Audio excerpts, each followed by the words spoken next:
The big issues that we're dealing with as a firm are quite broad.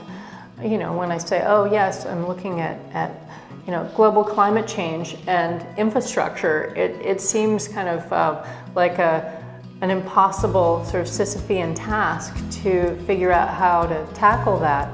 But when you break it down and start looking at the way cities are operating, you can start to find some systems. You can invent, you can discover opportunities that help to make change. We're this little firm of 10 people, so we're like, okay, how do you carry out a big vision?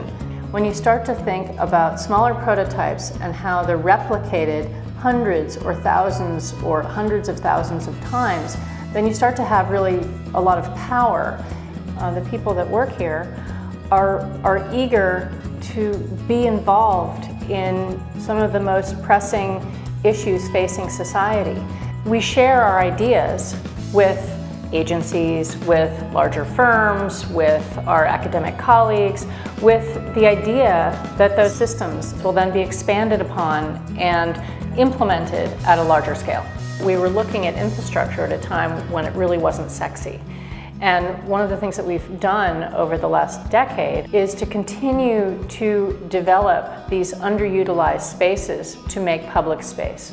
So for instance, the under the elevated spaces, the highway trenches, the Superfund sites, the brownfield sites, the wetland mitigation banks. We've helped to transform these places into public space. We really have an opportunity to rebuild in a much more intelligent way. And the intelligence will come from thinking more holistically. And I think that's what we've tried to do in the practice.